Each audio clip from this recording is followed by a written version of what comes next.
আজ মাছের গায়ে হলুদ, কাল মাছের বিয়ে। আজকে আমি মাছের গায়ে হলুদ দিব।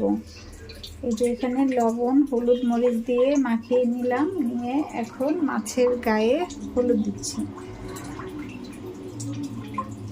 আমার বড় মেয়ে বলেছে এই মাছটা তাকে ফ্রাই করে দিব, বলেছিল বারবিকিউ করে দিতে, বারবিকিউ করব। আরেকটা রেখে দিয়েছি, আর এখন এটা এমনিতেই ফ্রাই করে দিব।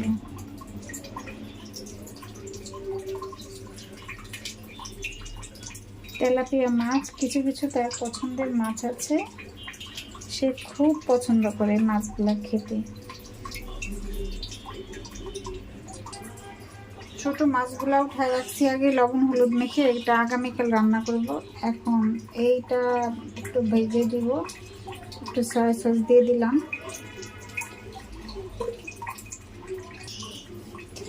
তারপর অল্প একটু ভিনেগার দিয়ে দিলাম, তারপরে টমেটো সস দিয়ে দিলাম, সব অল্প অল্প দিলাম। তারপর এখানে একটু সয়াবিন তেল দিয়ে দিলাম। সরিষার তেল হলে ভালো হতো, সরিষার তেল আজকে ঘরে নেই। এখন তেল দিয়ে ভালোভাবে ম্যারিনেট করে রাখবো।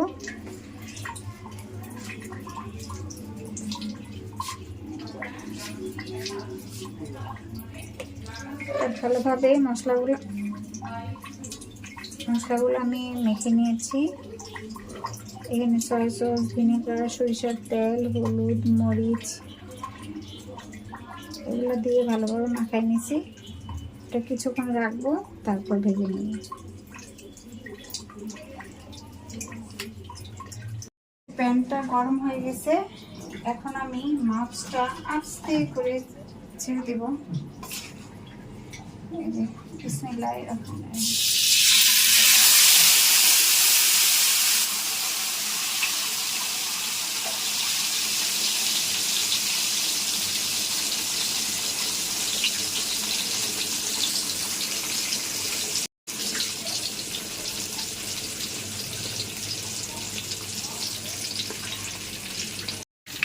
এই যে আমার মাছের বিয়ে কমপ্লিট হয়ে গেছে। এই যে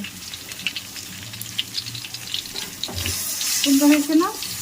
অনেক সুন্দর হয়েছে।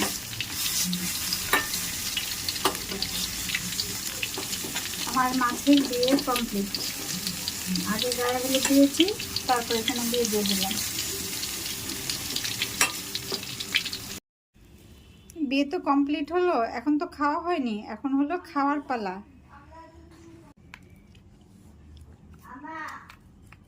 বিসমিল্লাহ। মিষ্টি মিষ্টি হয়েছে, তাই না? মিষ্টি মিষ্টি কেমন হলো? এটা আমাদের কি দিয়েছেন? টমেটো সস, সয়া সস এগুলো দিয়েছি। চলেন এবার মাংস গুলো দিয়ে ভাত খাই। আল্লাহ হাফেজ। যান।